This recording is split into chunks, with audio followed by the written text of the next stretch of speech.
Hello, and again, welcome to Bit Depth. I'm Santiago Ramones. Perpendicular to me is where you say your name. Oh, I'm Dakota Green. How's it going, dude? It's good. Happy to be here. This is my first podcast experience, so All right. excited. So we kind of know each other through ACM. I've seen you around, and but more so, I wanted to get you on because, like I was just explaining, that I have a lot of people on here that I'm like, yeah, we agree on everything, and this is great, and then it just becomes this echo chamber. And so instead, I want to be like, hey, we argue on Facebook. Let's sort this out. Yeah, I mean it's going to be a lot more productive than any Facebook argument. Right, so. exactly. But first, I want to get to know you. So, what do you do? Right now, I'm mainly playing a couple bands. One of them's the Sweet Talkers. They are a synth alternative. Cool. Very similar to the Killers or New Order or Joy Division, so that kind of stuff. It's been really fun. I've been playing with them a couple months now, and we're working on recordings and stuff like that. And then actually play for drums for Kat Locke. She's a solo artist. She used to be the singer for Saint Basic, and they kind of went on hiatus, and so she started her own project, and she asked me and my roommate, he's a buddy from high school, to play bass for her. Cool. And then working the normal, boring day job. But yeah, other than that, I mean, just kind of finishing up my last couple classes. Yeah. Should graduate next spring. And then Awesome. who knows what? Yeah. So what is your primary instrument? Drums. And probably really my only instrument. I took a little bit of bass lessons, so I can, like, if you were desperate and you had gone through about 15 people and I was the only one left, I could do it. Yeah. And I mean, I'd like to learn more about bass and get back into it. I just don't really have time for it anymore. Right. Well, I mean, bass and drums are kind of two sides of a similar coin. Yes. Yeah, it was definitely easier kind of going into learning the bass because, it's very much rhythm based, but it does have a whole other aspect to it, obviously, because now you got to worry about notes. Yeah. And before I was just like, I don't care. Like, I just, hit a bunch of circles and Yes. it works. So. When did you start playing drums? So I started the summer between my junior and senior year of high school. That was really the first time I'd ever really interacted with it.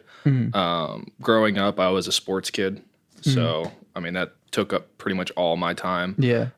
Just going back and forth, jumping from one to the next, summer leagues, all that kind of stuff.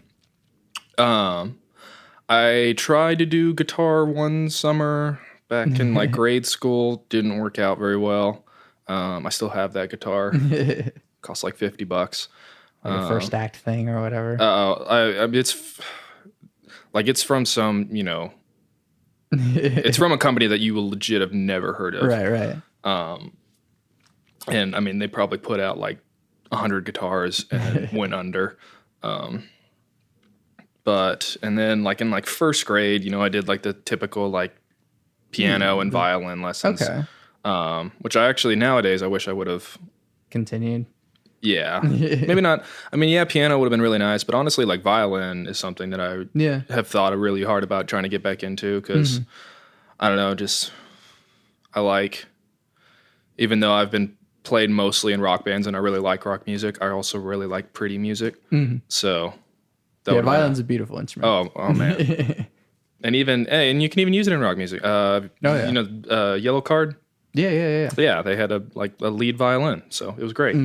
But But yeah, so I started, and the reason I started is the buddy from high school I was talking about. He played bass, and we were going to this youth group at their church, and the youth pastor, he played guitar. They had a couple people that could sing, but they didn't have anybody play drums, and they just a drum kit sitting back there. So I forget why we were there, but we were either there early or late. And I was like, hey, like, can I mess around with that? And he's like, sure. So started doing that, and then we started playing for the youth group services, and then every once in a while we would go in and play for like the main church, and then eventually I was playing for the main church, and from there I got into college, and there was a BCM on campus at the college I went to before I came up here. And I got in with them and started playing with them. And then, yeah, found about ACM and moved up here and started joining, I guess, real bands. Yeah. So, but yeah, so it's been about 6 years. It's been a lot of fun. Gotten a lot better. Haven't gotten good enough yet, though. So, so you're kind of more a drummer out of necessity, but like, what made you go like, ooh, out of all of these things, I really want to hit stuff? Probably because it was easy. I know some people can, they just like pick up an instrument and to them it feels right. Yeah. And I feel like that was the way it was with me. I mean, in hindsight, looking back, I mean, I always had not like necessarily nervous tics, but like I was always kind of, in motion, whether it's like, leg bouncing or like table tapping or something like that. So it's one of those things where you look at it like, oh, it makes sense now. You're supposed to, hit things. It's just so much fun to play. Yeah. Yeah. Like it's the best instrument there is. Fight me. Well, actually, I kind of agree with you. I think I should have been a drummer, but like it like got away from me and I never got the chance. But no, I totally get the tapping, the fidgetiness.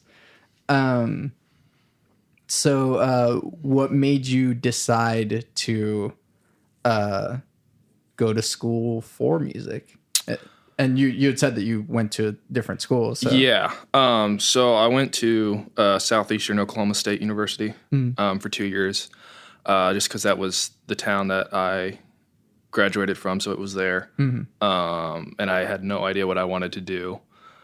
For a while, I went for the first 2 years, I was going for occupational safety and health. So basically, that's just, like on a construction site or something, you're the safety inspector. So you go through and make sure everybody's, wearing their hard hats, everybody's tied off and secured and everything like that. Makes really good money, obviously. So the logic kind of behind it was like, my drums cost several thousands of dollars. This is going to help pay me to fund that. So this would be a good career choice to go into. Super boring. Yeah. And I couldn't get into it. And then the same buddy from high school that plays bass, he was going to OU at the time, and somebody had told him about ACM.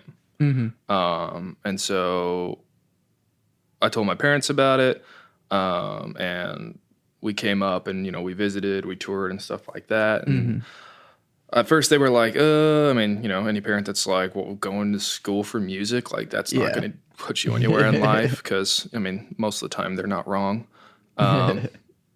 But after coming up and visiting and hearing about it, they were a little more convinced. And I'd kind of made a deal with them that if I came up here for a couple of years and did this and it didn't look like anything was working out, that I would go back and finish the safety. Hopefully, I don't know if they'll ever hear this, but I really don't ever want to do that. Which I think they kind of know now because I'm already getting a bachelor's in something else. So, but yeah, so I heard about it. And so the semester before I came up here, I just went to school part-time. I moved back in with my parents to help save money. And then that next year was my first semester here. Moved up to Oklahoma City, and yeah. So it seems like, and it's kind of a difficult thing, but it seems like there's a separation between, oh, here's the music thing, but then I got to deal with like the job thing. And so at what point does it, or at what point can it merge and be like, no, music is now my life? Well, I mean, obviously, you know, the Sweet Talkers that I'm in right now, we have a lot of, better than any band that I've been in previously. We have a much better like focus on making it into a business. Like we have goals that we're trying to meet for, I mean, and just like the ambition, and I mean, I think the talent is there enough that we could, you know, have some remote amount of, or fair amount of success in it.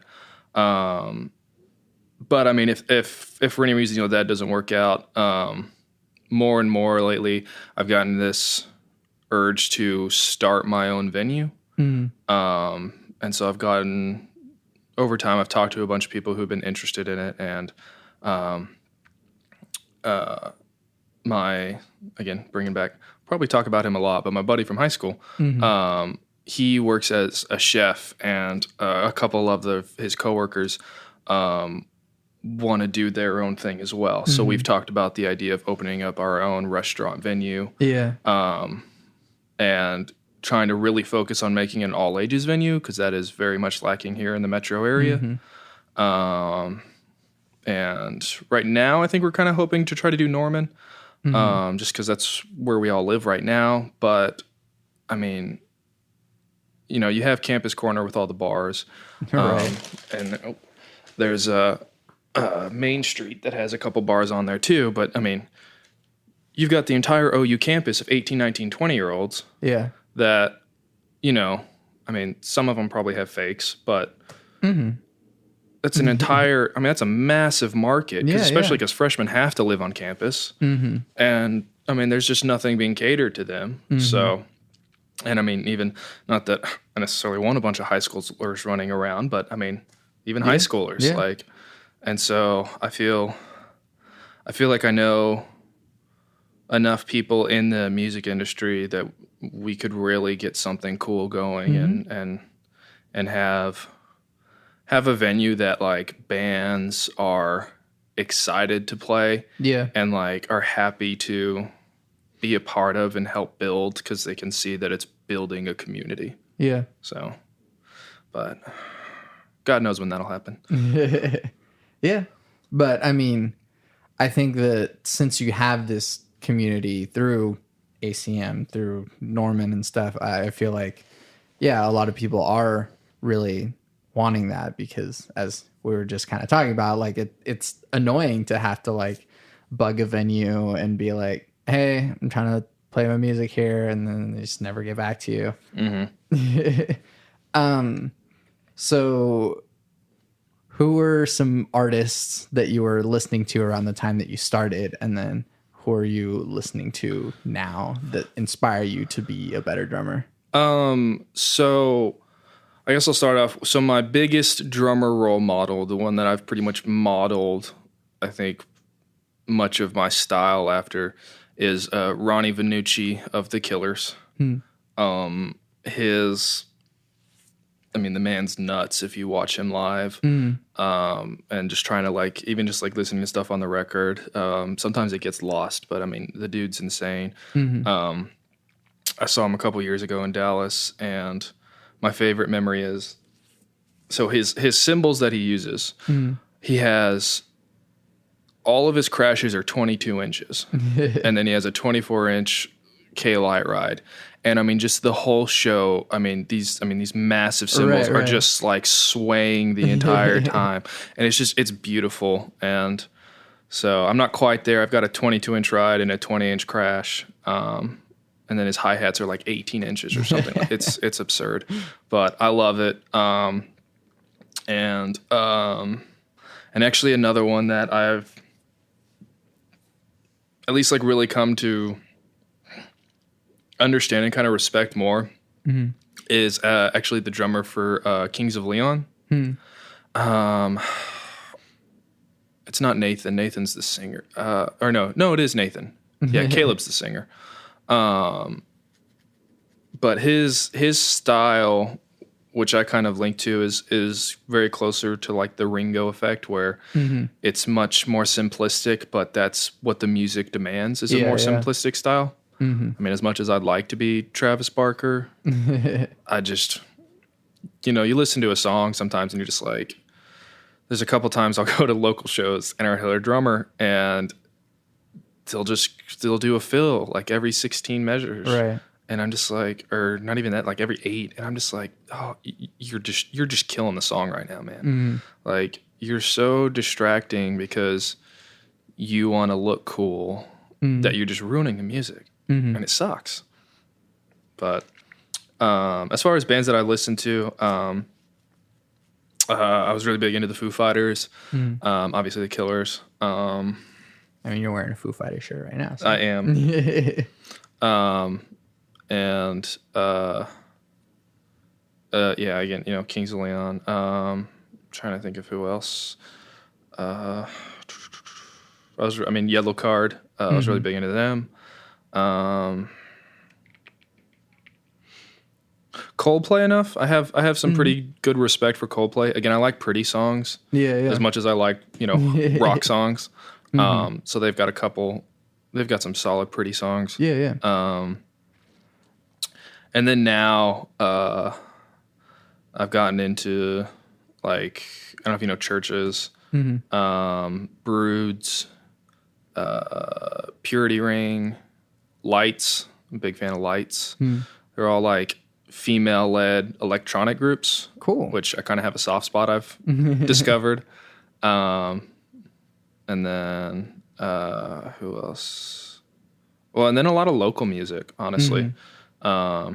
Like ACM alums Space Release are one of my favorite local acts, and just music in general. Like, I get their songs stuck in my head all the time. So yeah, I feel like the only things that I've ever really not enjoyed is most country, at least modern country. I mean, I grew up on country, obviously, with my parents listening to it, and so I in turn had to listen to it. So I can, 90s, early 2000s, I can sing about any country song. And most rap, there is some that I'll listen to and I'll still, like, some songs I'll still listen to and enjoy. Like Kid Cudi's Man on the Moon. I loved that album. And then some of Eminem stuff, obviously, I'll listen to. And every once in a while, some other songs will come in. But in general, I don't know. I don't necessarily like the message that rap gives off. And again, I mean, not that there aren't some, but like I like pretty songs. Yeah. What are some musical hurdles that you've kind of faced over time? Like, I really want to be able to get this technique down. And so what's something that you've gotten down, and what's something that you're working on? So I've always I've been kind of bad about practicing by myself, just because time is always an issue. Also, I don't necessarily know what I need to do to practice, so I would need to go, do the research to know what I need to do and then go do it. Which I'm gonna be honest, I'm a little lazy. But there's been a couple times, even here at ACM, where we'd be like in the bands, we'd have a song that we would need to do, and I mean, I'd listen to it for like half an hour, and I'm just like, I have no idea what this guy's doing. Like, I for the life of me, I can't figure it out, and so I'd have to take it to one of the drum instructors here, and he'd just like, oh yeah, it's this, and he'd show me in 2 seconds, and I'd be like, oh, okay, that's easy, and then I'd be able to go from there. So I think just because I've never had like real training in drums, it's almost all been self-taught except for, the couple lessons that we had here. Sure. So I think there's just the biggest hurdle, I think, is that there's just so much that I don't know. Mm-hmm. And I'm just kind of BSing my way through. And so far it's worked. But I mean, I'd definitely like to try to get into lessons. I've been looking around to try to see if somebody can teach me, because I just know in general, like, even if my band does take off and we start, like, on a personal level, I just need to get better. Mm. Yeah. And then we kind of talked about it a little bit, but like, what do you feel is the role of the drummer? Well, I think it 100% depends on the music. Mm-hmm. So, in Blink-182, you had a 3-piece, so there's a lot of room. I mean, it's a punk, pop punk rock band. Yeah. And I mean, it's just all about the energy and behind it. And so Travis Barker fits perfect for that. Mm-hmm. And so, because I mean, he's just nuts and all over the place, and it works great. What we brought back up, like Ringo Starr, like when you're in a band with, Paul, mm-hmm. George, and John, like somebody has to be the worst person in the band. Like, not that, Ringo's bad, but like you have 3 like legendary talents. Like, I mean, and the thing is, I think he was totally fine with it too. Like, he was more than fine to just sit in the back and, happily lay down some, basic beats. And I mean, I think it's great, and I love it. Again, bringing up the Kings of Leon guy, like kind of a similar situation where the role of the drummer is to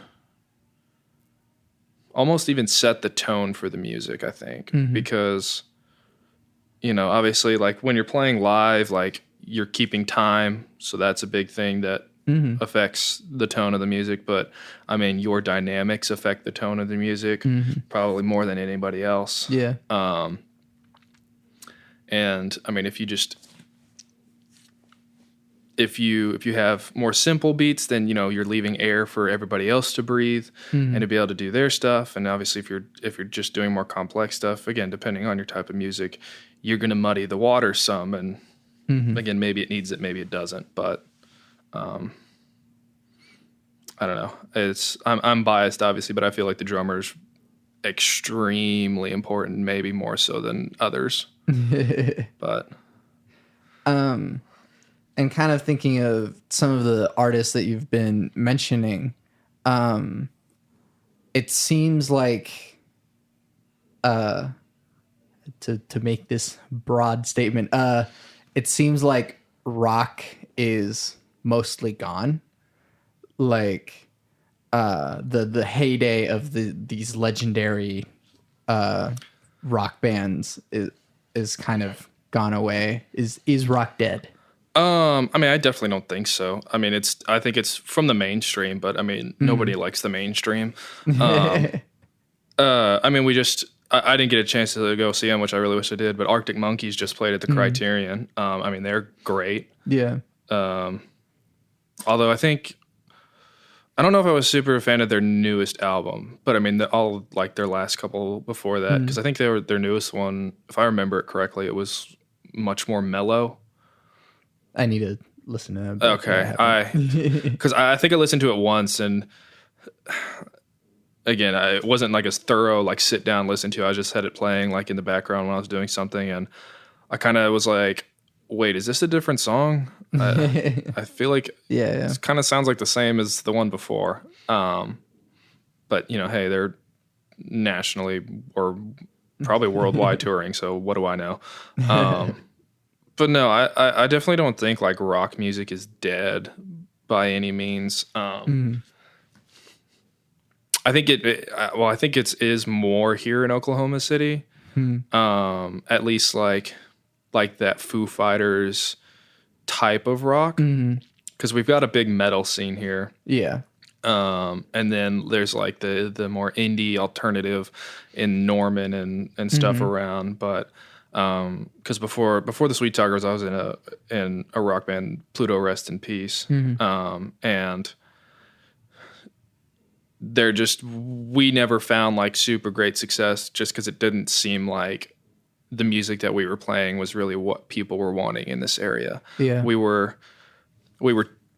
and we could get away with playing with, both sides, but we were too hard rock for most of the like indie fans, and then like not hard enough for like the metal side. Right. So I think that's really just an Oklahoma City thing. I'm sure there's plenty of other cities where we would thrive really well, but just happened to be where we were at. Yeah.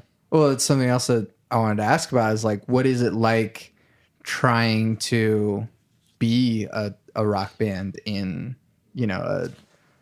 not that Oklahoma doesn't have a music scene, but it's definitely not known for its music scene. Right. It's really not, that bad. It was so far, I think it was worse with Pluto. Again, just because I don't think our type of music was what people were wanting. It's been easier with the Sweet Talkers. There seems to be a lot more appeal, I guess, to more people. Yeah. So getting shows and playing with other people have been a lot easier. And actually making money off of shows. But I mean, in general, I think one of the biggest hurdles is there's not necessarily that culture of, hey, you need to pay to hear live music. Yeah. And I think it's getting a lot better slowly, but people just, I don't know, they just, I'll just listen to Spotify. And you're like, Right. yeah, but like, that's great and all, but how about you listen live and come have fun and, have a couple drinks and a good time. Yeah. So, but I think we're getting there. I just hope it's not another 5 years before we get there. And I mean, yeah, so how do we freaking make money off of this? It's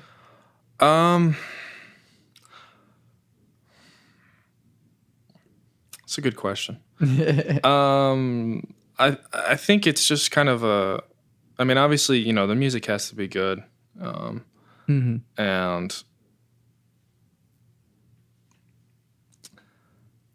if we can just kind of, and this is what I've kind of wanted to do with my my venue idea, was really just make like a focal center of the music movement, and just be like, all right, like, if you want to go here, the best that the Oklahoma City metro area has to offer, like, this is where you want to go. You're going to find a great band every night, or every night that there's music. And, there's going to be a bunch of people there for you to meet and have fun with. I think a problem that, again, most of the venues around are all bars. And a lot of them just don't offer anything besides alcohol. And I mean, you're like, well, what's the point of a bar? Yeah, but if I got 15 bars that are an option and there's nothing difference between them, or there's no difference between them besides they all, have liquor, then I mean, I just might as well like get a twister board and just like spin to see which one I'm going to go to, or exactly. I'll just go to the one that's closest to me. So I think a lot of the places here don't have enough character by themselves, because I feel like if you're going to go somewhere, like, the place you're going should be cool, whether or not like what events are going on. It should be a place that you want to enjoy to go to. Yeah. Like, so far my favorite venue to play and just kind of go to is the Deli in Norman. Almost, every time I've played, there's been, a good sized crowd. Drinks are pretty cheap there. And just in general, like, it doesn't ever feel as gross as some of the other bars. Yeah. Like, it's a dive bar, but it's a good dive bar. Like, I don't know how much you've been on Campus Corner, but there's Logie's. I mean, if you walk in there on the weekends, I mean, it's is wall to wall. I mean, and there's they've got, like I think they have a DJ maybe, or they just like play music videos or something, and it's so loud and just obnoxious. Yeah. And I mean, there's all the frat boys and stuff there, so it's just a bad time. But the deli's definitely it's been my favorite place to play and just kind of go see musical acts so far. Yeah. But last one on the music topic. What makes music important? So as I've said before, I mean, I really like pretty songs, just because of the emotional impact that they bring. I think that any good music either invokes or encompasses some kind of emotional impact behind it. I mean, there's the thing that people talk about, like, if you're sad, when you're sad, you listen to sad songs and stuff like that. And I mean, it's just, there's, again, for there to be, I think, any value to it, it has to have some kind of emotional impact that it brings, which is another reason why I'm not a big fan of most rap, is because there's just no emotion behind that at all, besides like ego, I feel. And I mean, don't get me wrong, like there's definitely like plenty of stuff, but like the mainstream is obviously just like, hey, look at all the stuff I have. Right. So, but yeah, good music is something that, again, I think brings some kind of emotional impact with it. Yeah. Switching gears, what is the role of spirituality or religion in your life? So I grew up going to church in a Christian family.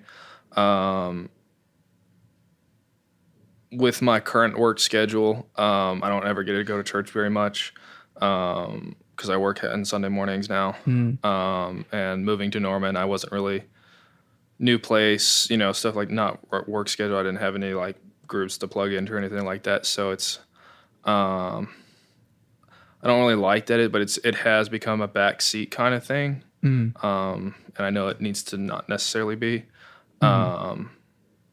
So that's kind of on my to-do list of trying to get back on track with that. So I'm definitely not where I need to be. But as far as like what I, believe, like, again, I do believe like the Christian fundamentals about, God and Jesus Christ and stuff like that.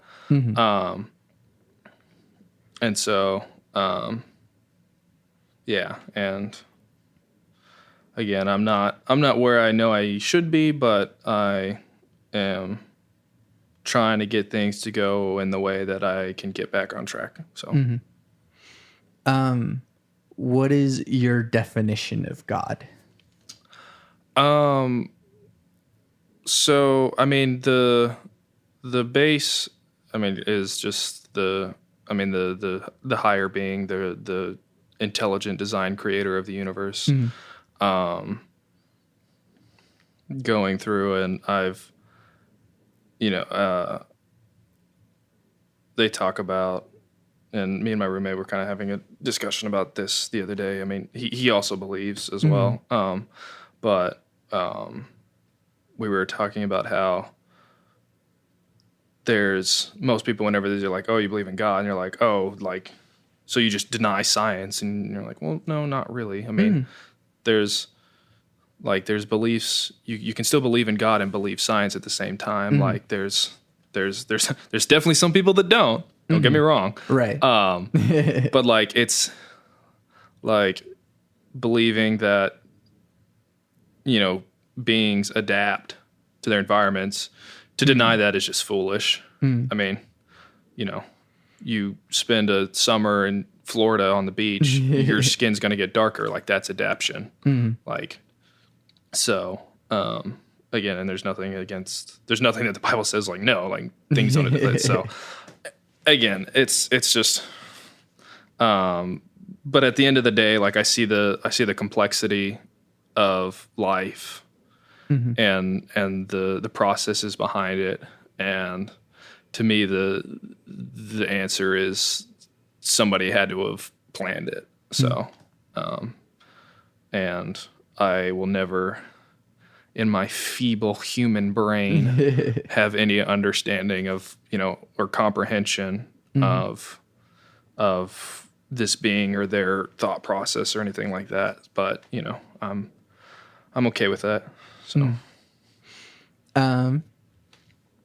do you believe in free will? Yeah. I think so. There's obviously lots of different groups under it's not really Christian, but like that umbrella that believes at least in God and Jesus. And I forget what they're called, but there's a group that believes in predestination. Calvinists. So, yes. So like doesn't matter, like everything's already been written in stone, like who's going, like what's happening and stuff like that. So I believe that to a degree because for God to be God, he has to basically exist outside of space, time, and matter. And so if he is above all of that, because again, he would have had to create these things. So time has no meaning. So he both exists now and in the future as well as in the past. So, in a sense, like, yes, he does already know what's going to happen, but we still are making those choices to get there. Sure. So it's almost like the time travel paradoxes where, if time travel was invented, somebody probably would have come back by now to let us know. And since nobody's come back yet, it's probably not invented because at some point time travel becomes a thing. So that means time travel exists at all points. So it gets confusing fast, but it's fun to, or they're good at hiding it. Yeah, that's very true.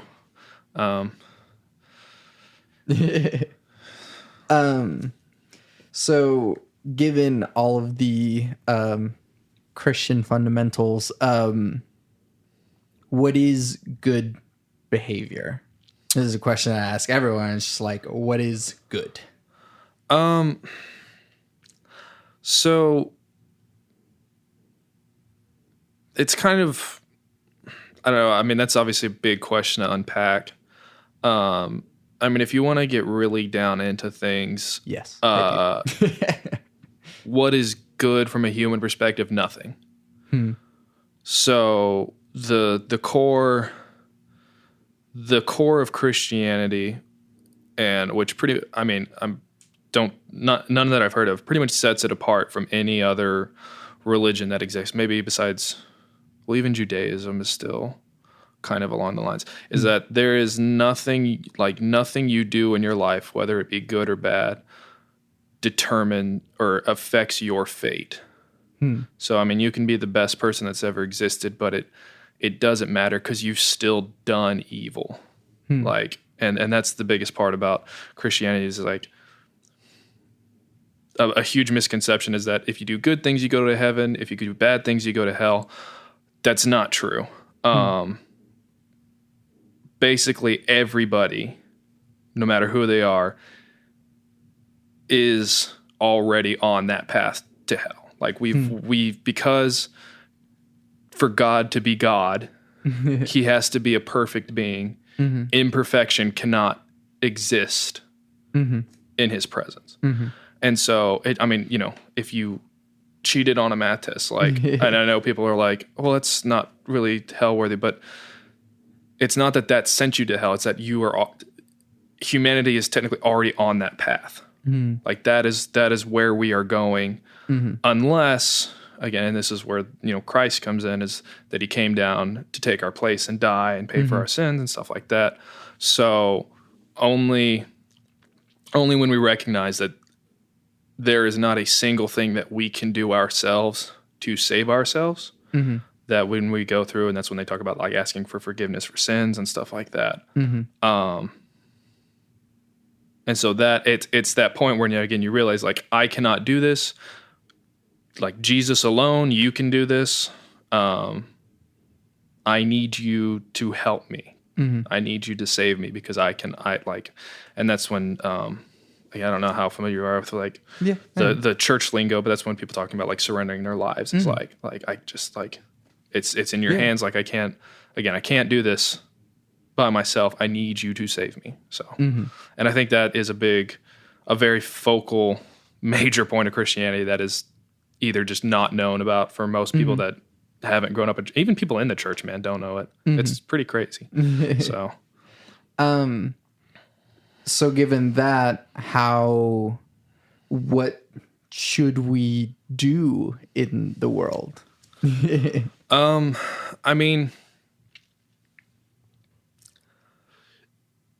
from the actual Christian standpoint, I mean, we're instructed to I mean, there's obviously a lot of not rules, but like they're saying like, okay, so how do you live once you've surrendered? How do you live in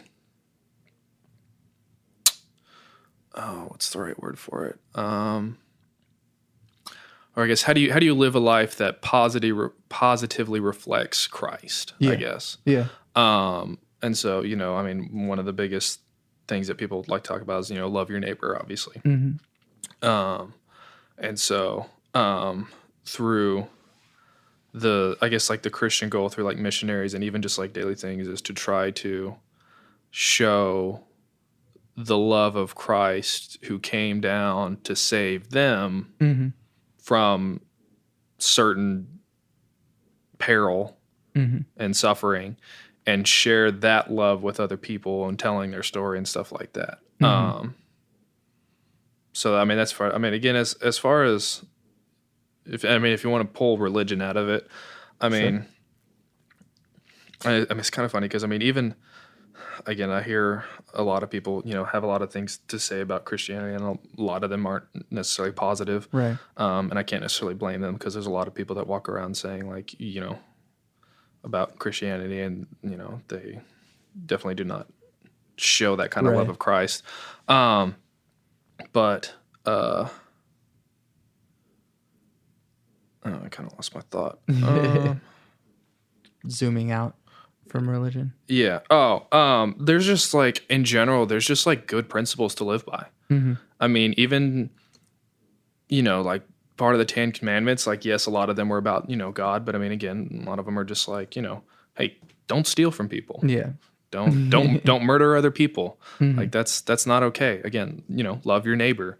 And stuff like that. So, I mean, I think if you just, and I've worked in customer service for a long time, so I've dealt with a lot of people and stuff like that. I mean, it's just like, if you just treat each person that comes in as just an individual and just treat them with as much respect as you can until they go and do something that would make them lose respect. I mean, you still obviously try to be as respectful as you can, but there comes a time where some people are just, I mean, I wouldn't necessarily say evil, but like they're just not very good people. And so you just kind of gotta I'm gonna do my best, but there's only so much I can do. Like if your heart's set a certain way, there's nothing I'm not the one that's gonna be able to change it. So.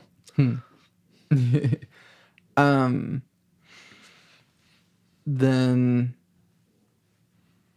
oh no, that's pretty good. What's something about you that people don't know about? Well, I don't know if it's necessarily people don't know, but it's not. I don't know if it's something a whole lot of people know. I mean, I'm very much a huge nerd. I mean, you probably know. I mean, I have like 20 Star Wars shirts that I'll wear on the regular. That's pretty much all my wardrobe is Star Wars and then band shirts. But in the past like 6 months to a year, I've also gotten really into anime. And so those have been really fun. There's a lot of really good ones out there right now. Like Attack on Titan. That's a big one that I'm into now. There's a bunch of other series I've watched. I'm watching My Hero Academia right now. I watched Assassination Classroom. What else have I watched? Full Metal Alchemist Brotherhood. That was really good. There's a couple others, but yeah, in general, I'm just a huge nerd. So, where are you on The Last Jedi? So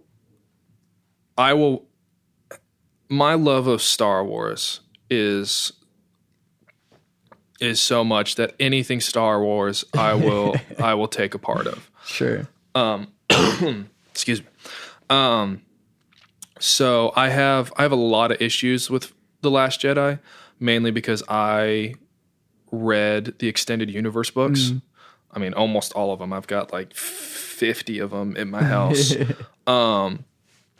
And the decisions to do what they did with Luke Skywalker, I was very much not a fan of. Because I felt like it, I don't know, it just kind of demeaned his entire character from the other films. And not that he hadn't, like, in the books he didn't struggle. Like in the books he went to the dark side too. Like he became there's a whole line of where Palpatine, a clone of Palpatine, actually comes back and Luke becomes his servant. And so Luke is definitely not perfect, but over the course he does become that, air quotes, perfect Jedi in the sense of like, yes, like this is the man that, you know, you should aspire to be, like, who does his best to go out and right wrongs and not kill teenage children. Yeah. And again, I mean, I see what they were trying to go for, to show like he basically that same moment in Return of the Jedi when Vader threatens Leia and he, like, they tried to like see like he's still, like, you know, human, like he still has flaws. However, I kind of disagree with a little bit of, because when Vader threatens Leia in Return of the Jedi, yes, he gets angry, but I feel like it's more of a righteous anger. I mean, if somebody threatens your sibling or your family member, like, right, and you come to their defense, like, I feel like that's more of a righteous anger. Granted, I mean, he got a little bit carried away with bashing Vader on the ground and then slicing his mechanical arm off. But anyway, either way, like it showed that, like, yeah, like he wasn't perfect and stuff like that. And again, there was a lot, like the whole plot just seemed weak.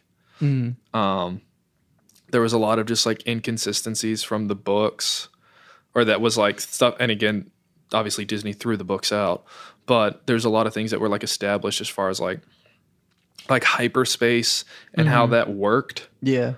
That I was just like, ugh.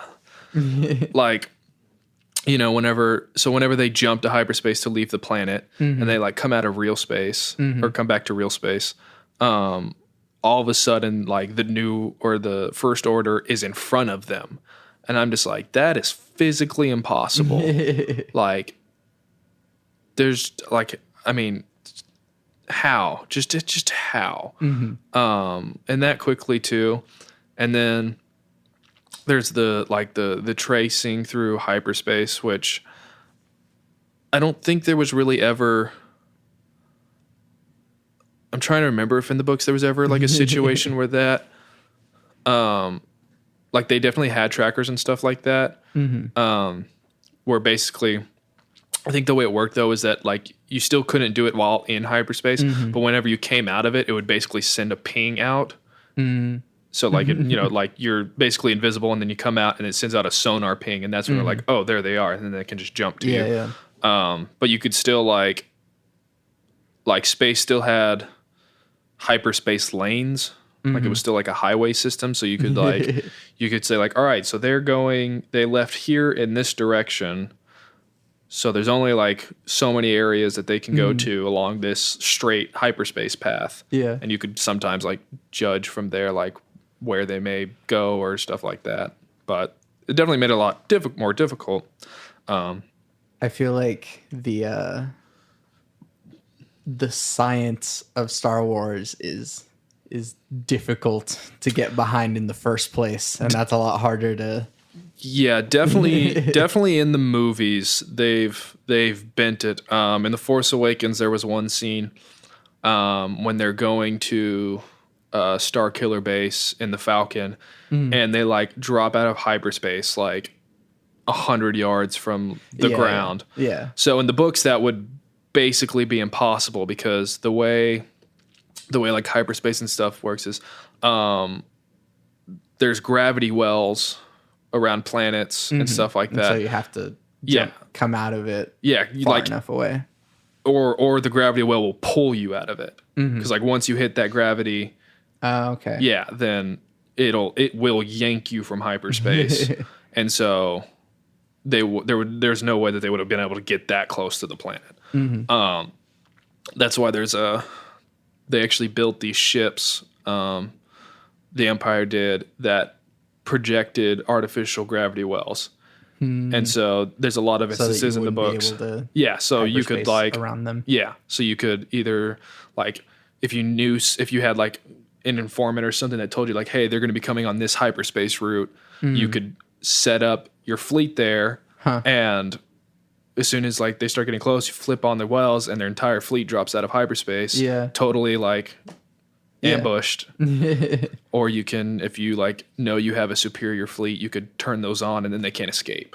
So it's really cool. I mean, there's, again, when you get into the books, it's just, there's so much more thought and strategy and science behind it, which I really wish that they, like, I just want to see in this next one just the most massive space battle they can with just, talking about like all the ship movements and all that like that's what I want to see. But I doubt that'll happen because, gotta show Luke drinking some weird green milk. Yep. 2 more questions. What makes you happy? I mean, music and playing, obviously. Memes are great. Memes are great. Yeah, I mean, I'm just always happy to go up and play music. And I mean, I watch videos and stuff and movies and stuff like that make me laugh, and obviously entertainment, stuff like that. But I think, and just being around friends and doing stuff, and so great. And then the last one, cake or pie? So it depends on the pie. I'm not a big pie person. There are a couple that I do like. So if it was like any pie I could choose and any cake I could choose, probably pie. But if it was like this specific pie against this specific cake, more times I'd probably pick cake. Okay. So mostly cake, but kind of pie. Yeah.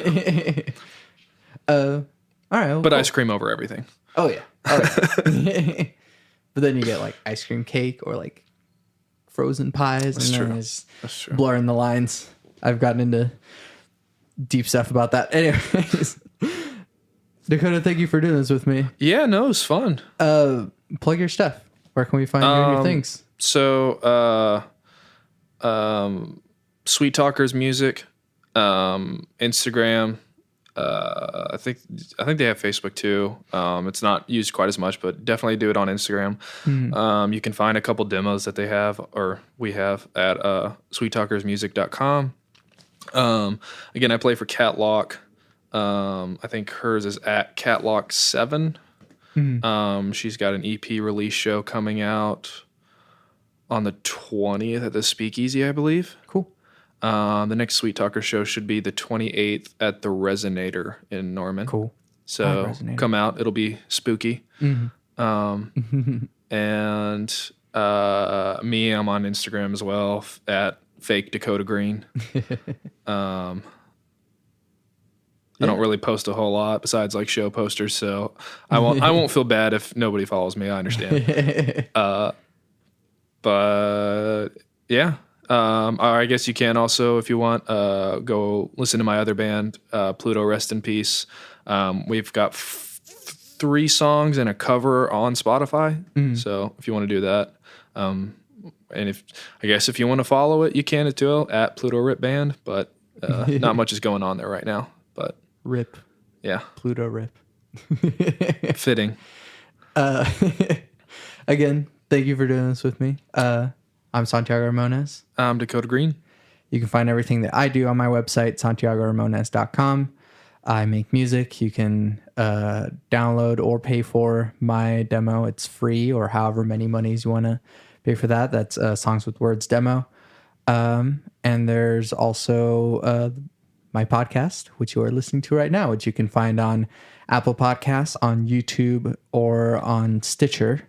I need to get back to bugging Spotify about being on Spotify, but I think they're just doing like the big podcasts that are on. Well, I think they're in that beta or something to do like anybody can post anything.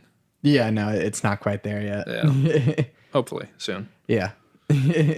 But yes, leave reviews or comments, and let me know what y'all think about the podcast. I always end my podcast with my 3 things. They shape my life philosophy. Those 3 things are: love never fails, it's going to be okay, I might be wrong.